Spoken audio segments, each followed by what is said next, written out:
오늘 사무엘상 26장 말씀입니다. 1절로 12절까지 말씀 함께 읽습니다. 시작.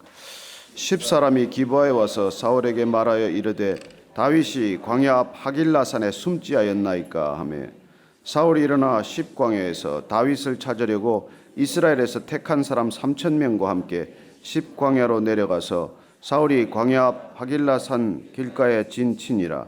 다윗이 광야에 있더니 사울이 자기를 따라 광야로 들어옴을 알고 이에 다윗이 정탐꾼을 보내어 사울이 과연 이른 줄 알고 다윗이 일어나 사울이 진친 곳에 이르러 사울과 넬의 아들 군사령관 아브넬이 머무는 것을 본즉 사울이 진영 가운데 누웠고 백성은 그를 둘러 진쳤더라. 이에 다윗이 햇사람 아히멜렉과 스루야의 아들 요압의 아우 아비새에게 물어 이르되 누가 나와 더불어 진영에 내려가서 사울에게 이르겠느냐 하니 아비새가 이르되 내가 함께 가겠나이다. 다윗과 아비새가 밤에 그 백성에게 나아가 본즉 사울이 진영 가운데 누워 자고 창은 머리 곁 땅에 꽂혀 있고 아브넬과 백성들은 그를 둘러 누웠는지라. 아비새가 다윗에게 이르되 하나님이 오늘 당신의 원수를 당신의 손에 넘기셨나이다. 그러므로 청하오니 내가 창으로 그를 찔러서 단번에 땅에 꽂게 하소서. 내가 그를 두 번 찌를 것이 없으리이다 하니 다윗이 아비새에게 이르되 죽이지 말라. 누구든지 손을 들어 여호와의 기름 부음 받은 자를 치면 죄가 없겠느냐 하고 다윗이 또 이르되 여호와께서 살아계심을 두고 맹세하노니 여호와께서 그를 치시리니 혹은 죽을 날이 이르거나 또는 전장에 나가서 망하리라. 내가 손을 들어 여호와의 기름 부음 받은 자를 치는 것을 여호와께서 금하시나니 너는 그의 머리 곁에 있는 창과 물병만 가지고 가자 하고 다윗이 사울의 머리 곁에서 창과 물병을 가지고 떠나가되 아무도 보거나 눈치채지 못하고 깨어있는 사람도 없었으니 이는 여호와께서 그들을 깊이 잠들게 하셨으므로 그들이 다 잠들어 있었기 때문이었더라. 아멘.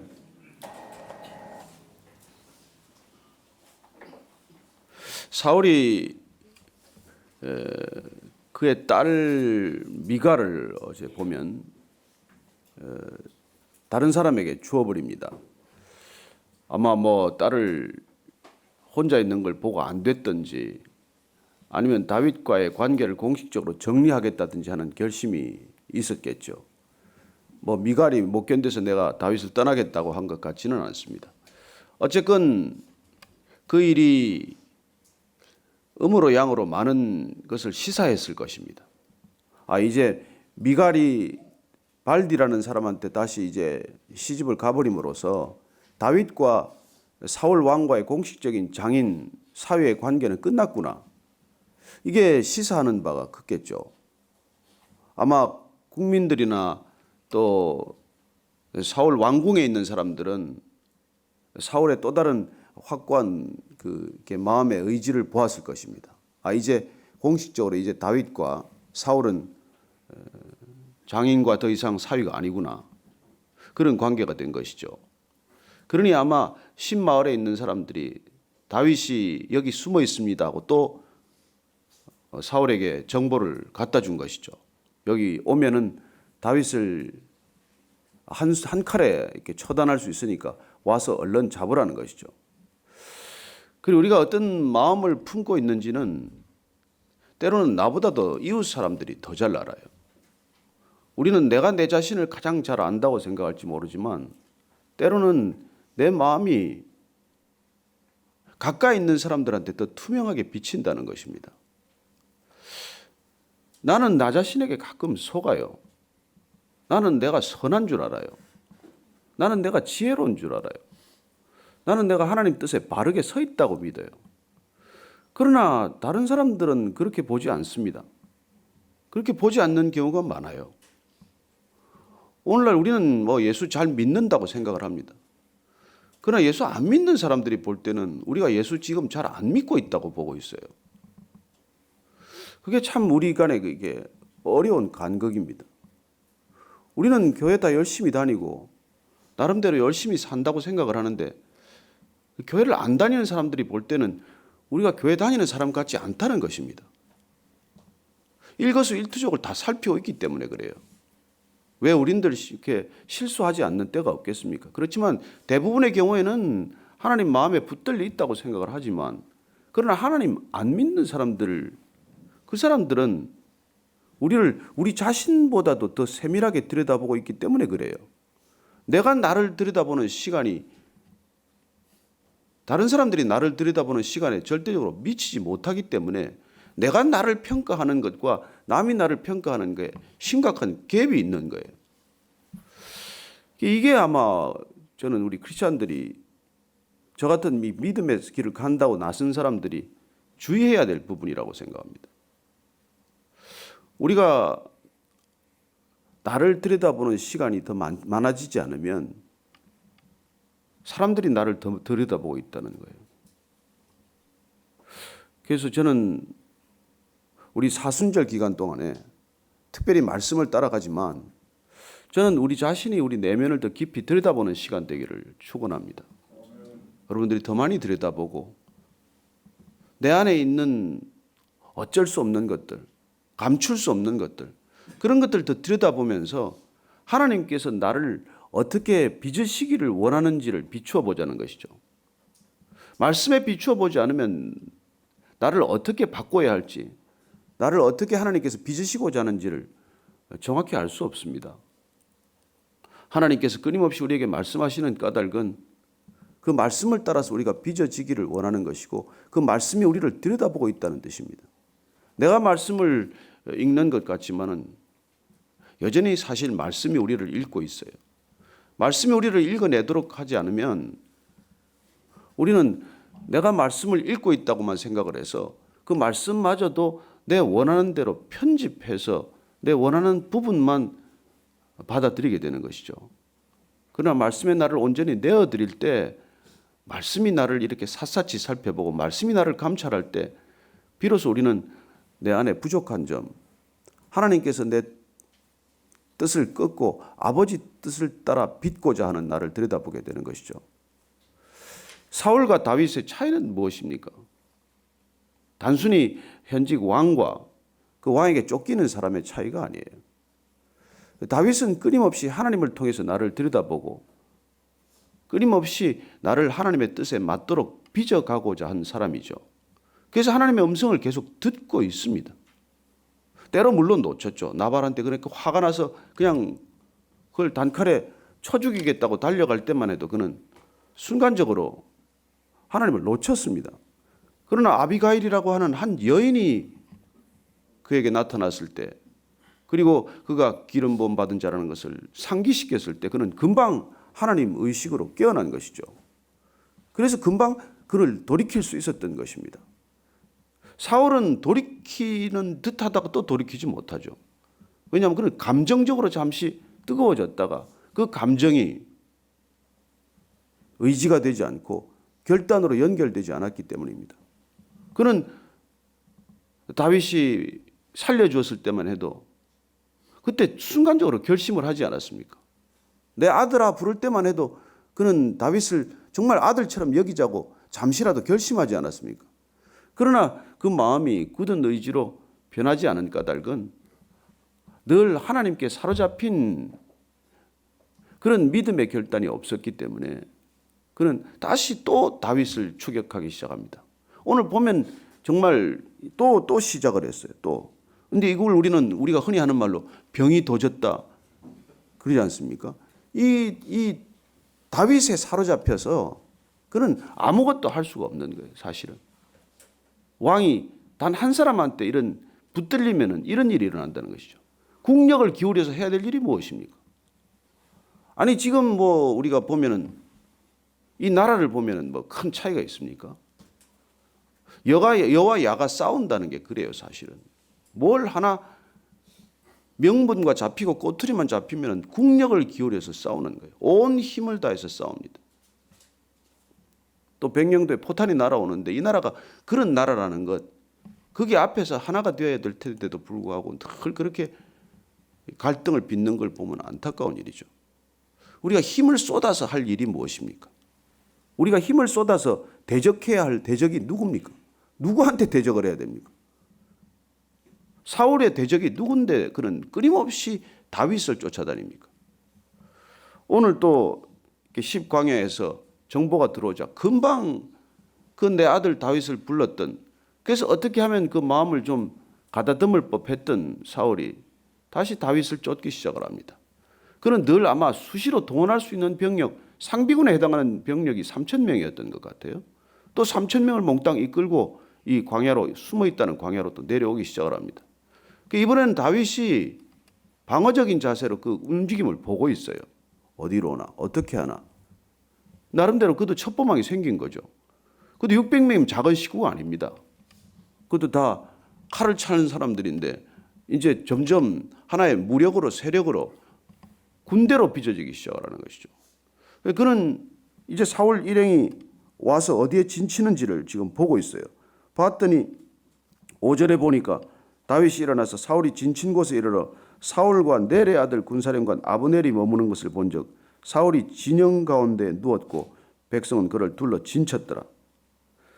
여기 진에 누워있는 사울을 보고 다시 그는 사울에게 다가가기로 결심을 합니다. 한번 옷자락을 그 동굴 속에서 베고 살려주었는데 이번에 그는 더 대담하게도 진 한가운데 있는 사울에게 다가가서 그에게 다시 한번 어떤 메시지를 전하고자 하는 것이죠. 누가 같이 가겠느냐? 그랬더니 스루야의 아들 아비새가 같이 가겠다고 나섭니다. 사촌지간이에요. 그래서 이 아비새를 데리고 사울 진영 깊이 들어가는 것입니다. 아마 어둠을 택했겠죠. 칠흑 같은 밤이었을 것입니다. 둘이서 조용히 숨어들어서 적진 한가운데까지 들어갈 동안에 아무도 그를 제지하지 못했습니다. 그리고 더 놀라운 것은 거기 가서 오늘 보니까 물과 창, 물병하고 창을 가지고 슬그머니 나왔는데도 아무도 깨어나지 않았다는 거예요. 여러분, 거기 지금 몇 천 명이 어떻게 보면 왕을 지키는데 아무도 이 다윗과 아비새를 제지하지 못했고, 그리고는 그 창과 물병을 뺏긴 거예요. 목전에 지금 들어왔습니다. 이때가 이제 사실 또 한 번 고비 아닙니까? 오늘 보니까 이게 오늘 8절에 보십시오. 아비새가 뭐라 그럽니까? 오늘 당신의 원수를 당신의 손에 넘기셨나이다. 그러므로 청하오니 내가 창으로 그를 찔러서 단번에 땅에 꽂게 하소서. 내가 그를 두 번 찌를 것도 없습니다. 자, 이제 완전히 눈앞에 자고 있는 사울, 그 옆에 있는 창, 그 창을 뺏어도 좋고 또 내 창으로도 지금 딱 한 번만 찌르면 그는 끝납니다. 이번에는 다윗에게 손에 피를 묻히지 않겠습니다. 아비새가 내가 직접 처치하겠습니다. 그러면 다윗은 뭐 손에 피를 묻히지 않은 것이죠. 자, 지금 잠든 사울을 보고 다윗과 아비새는 정반대의 관점으로 보고 있어요. 자, 사울에게는 뭐 무슨 일이 일어난지도 또 몰라요. 나발처럼 모르고 있습니다. 그냥 자는 것이죠. 어떻게 이렇게 잠을 잘 자는지. 그래요. 지금 이 상황을 보고 아비새는 하나님이 나한테 주신 기회라고 얘기하는 것입니다. 다윗 왕에게 설득하는 거 아닙니까? 기회가 왔습니다. 목숨을 빼앗을 기회가 왔습니다. 그런데 정반대로 다윗은 이걸 하나님이 나한테 주신 시험으로 여긴 거예요. 목숨을 빼앗는 건 이게 내 수중에 왔지만 한 사람은 이걸 기회로 보고 있고 한 사람은 이걸 하나님께서 내게 주신 시험으로 여기고 있는 거예요. 여러분 같으면 어떤 입장이겠습니까? 이게 기회입니까? 시험입니까? 이런 일들이 우리 인생의 광황 있다는 것입니다. 어떻게 보면 기회예요. 그러나 어떻게 보면 이게 기회가 아니라 시험거리라는 것입니다. 이게 이때 이 순간에 우리가 늘 마음속에 품었던 것들이 나오게 되어 있어요. 여러분, 악한 사람은 그 마음에 쌓은 악에서 악을 내고 선한 사람은 그 쌓은 선에서 선을 낸다고 하지 않습니까? 우리가 평소에 어떤 마음을 쌓아왔는지가 오늘 이 결정적인 순간에 내가 선택하는 기준이 되는 것이죠. 여러분들이 늘 하나님의 뜻을 구하고 하나님을 묵상해왔다면 지금 이 순간도 하나님의 뜻이 무엇인가를 기준 삼겠죠. 그리고 다윗은 지난번에 그랬던 것처럼 다시 이번에도 이걸 시험으로 여겼기 때문에 하나님께서 비록 내 손에 내 눈앞에 펼쳐놓았지만 기름 부음 받은 자 왕의 목숨을 해하는 것은 아버지의 뜻이 아니다라고 결론을 내린 거예요. 그럼 왜 거기까지 왜 갔습니까? 그 위험한 것까지. 그래 그는 사울에게 분명히 무언가를 전하고 싶었던 것입니다. 사울에게 다시 한번 기회를 준 것이에요. 자 보십시오. 하나님께서 누군가를 하나님의 사람으로 택했고 그를 앞으로 이스라엘의 왕으로 빚어갈 것입니다. 그를 통해서 이스라엘 왕국이 이어질 것이에요. 이스라엘 왕국은 하나님의 나라입니다. 그리고 하나님께서는 더 먼 훗날 예수 그리스도를 다윗 왕국, 다윗의 족보를 통해서 이어갈 것이에요. 영원한 하나님의 나라가 다윗으로부터 이어질 것입니다. 그런 다윗이기 때문에 하나님께서는 끊임없이 그에게 하나님의 나라의 기준을 그에게 가르쳐주고 있는 것이고 시험하고 있는 것이고 그에게 그걸 인도하고 계신 것이에요. 놀랍지 않습니까? 아무도 또 안 놀래네. 그래 이게 앞으로 하나님의 나라가 어떤 모습이어야 하는지에 대해서 끊임없이 다윗을 통해서 우리에게 말씀하고 계신 것입니다. 내 수중에 들어왔더라도 하나님의 뜻이 아닐 때는 그걸 포기하라는 거예요. 내 수중에 들어왔더라도 하나님의 뜻이 아니면 나발도 포기하라는 거예요. 그는 사울도 포기했고 나발도 포기했어요. 사울은 기름 부음 받은 왕이라고 칩시다. 나발은 그런 것도 아니잖아요. 그렇지만 그런 경우에는 하나님께서 아비가일을 통해서 그걸 막으셨다는 것입니다. 하나님의 나라가 이루어질 때는 하나님의 나라를 세우는 방법도 중요하지만 하나님 나라가 유지되는 방법도 중요한 거예요. 사울을 처단하면 자기 왕국을 세울 수가 있어요. 자기 왕국을 유지하기 위해서는 나발 같은 사람은 처리해야 돼요. 전혀 다른 사안 같지만 동일한 본질을 가지고 있다는 것입니다. 하나님의 나라를 일으키는 것이나 하나님의 나라가 유지되는 것이나 동일한 하나님의 뜻에 따라 이루어져야 한다는 것입니다. 우리는 어떤 명분과 실리를 이렇게 가끔 떼어서 생각하기가 쉬워요. 이건 명분으로 결정해야 할 일이고 이건 실리적으로 결정해야 될 일이라고 생각을 하는 것이죠. 그러나 명분과 실리는 둘이 아닙니다. 하나님 나라에서는 명분이나 실리는 동일한 거예요. 뜻이 옳다면 방법도 옳아야 한다는 것입니다. 뜻이 분명하다면 방법도 분명해야 한다는 것입니다. 이게 우리가 참 신앙 안에서 결정하기 어려운 선택이에요. 명분은 오케이, 좋지만 그러나 방법은 이래도 되지 않겠습니까? 이게 우리가 늘 유혹 속에 빠지는 것이죠. 그러나 뜻이 좋다면, 뜻이 바르다면 방법도 발라야 한다는 것입니다. 하나님께서는 앞으로 다윗에게 왕국을 허락할 거예요. 이스라엘 왕국을 그에게 맡길 것입니다.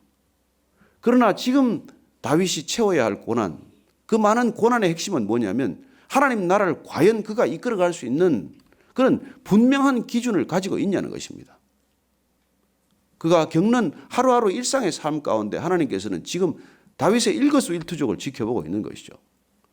때로는 기회처럼 보이는 어떤 그런 시험도 주면서 또 때로는 어려움을 겪어가면서 때로는 수모를 겪게 하면서 때로는 조롱을 받게 하면서 이런 일을 겪고 있는 거예요. 분명 나발은 조롱했습니다. 그러나 그럴 때 그가 나발에게 정말 이 분노를 쏟아부으려고 했을 때 하나님께서 그걸 또 막으셨어요.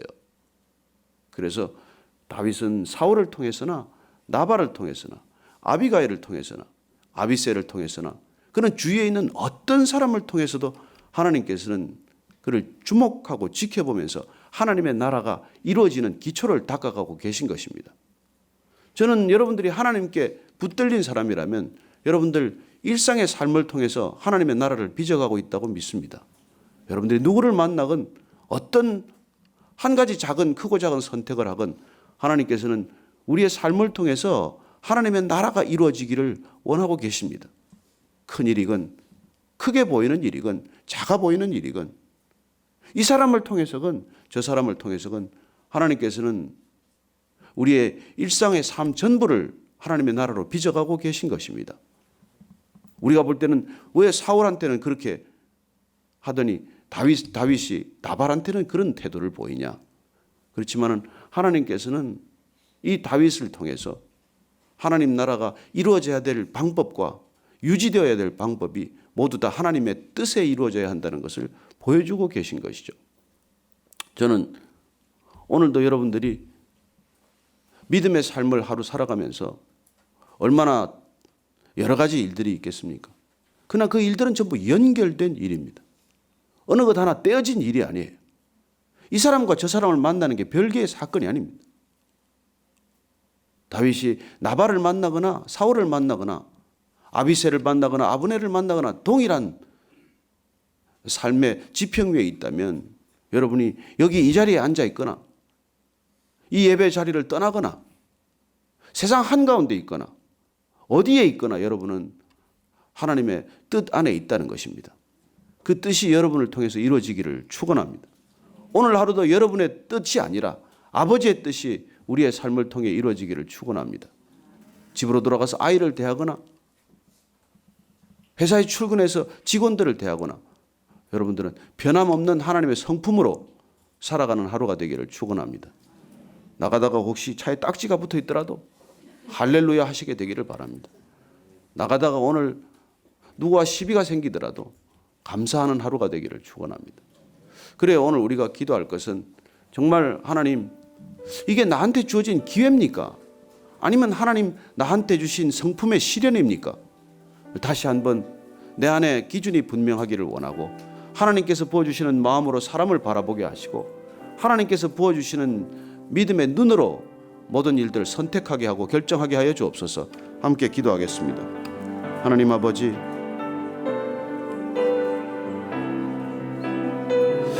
주님께서 다윗을 통해서 우리들에게 말씀하십니다. 하나님의 나라가 너를 통해서 이루어질 것이다.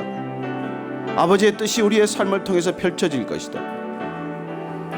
내 안에 있는 성품이 빚어지기를 원하니 주님께서는 우리의 잠잠한 우리의 끊임없는 갈망을 통해서도 오늘 하루 하나님의 나라가 내 삶을 통해서 이루어지기를 원하신다면 주님 저를 빚으시옵소서. 제 성품을 빚으시고 제 인격을 빚어주셔서 하나님의 변함없는 성품 제 성품 되게 하시고 하나님의 분명한 의지가 제 의지 되게 하시고 하나님의 거침없는 뜻이 제 뜻 되게 하여 주옵소서. 하나님, 우리 모두에게 그런 하루가 되기를 원합니다. 주님께서 주시는 놀라운 믿음의 삶이 오늘 일상 가운데 펼쳐질 때 하나님, 다윗이 오늘 아비새의 그 놀라운 기회의 충동에도 불구하고 하나님의 뜻을 분명히 선택했던 것처럼 우리도 그렇게 하나님의 뜻을 선택하는 하루가 되게 하여 주옵소서. 주님, 우리 가운데 주신 놀라운 믿음의 분별력을 허락하셔서 오늘도 내 기준이 아니라 하나님의 뜻을 따라 분별하는 하루 되게 하여 주옵소서. 하나님 아버지, 주님께서 우리에게 원하시는 것이 무엇입니까? 주님이라면 이 자리에서 어떻게 결정하시겠습니까? 예수님이 제 입장이라면 어떻게 결정하시겠습니까? 늘 그렇게 물어보는 저희들 되게 하여 주옵소서. 하나님, 제가 이 상황이라면 주님께서는 어떻게 하실 것이며 제가 주님 마음이라면 어떻게 선택하고 결정해야 할 것입니까? 늘 주님께 여쭤보고 주님 뜻을 확인하고 그리고 주님 뜻을 따라 걷는 오늘 하루 되게 하여 주옵소서. 다윗처럼 결정하게 하시고 아비새처럼 흔들리지 않게 하여 주옵소서. 이제는 십자가에서 분명한 그 뜻을 밝히신 우리 구주 예수 그리스도의 은혜와 십자가를 바라보는 그 믿음의 눈, 그 마음의 눈을 우리에게 늘 잃지 않도록 우리를 사랑하시되 끝까지 사랑하시는 하나님 아버지의 놀라운 사랑과 성령의 충만케 하심과 기름 부으심이 오늘도 아비새처럼 결정하지 않고 다윗처럼 믿음의 기준을 따라 아버지의 뜻을 따라 살기로 결단하는 모든 우리 베이직교회 성도들 한 분 한 분의 생애 위에 지금부터 영원까지 함께 하옵시기를 축원하옵나이다. 아멘.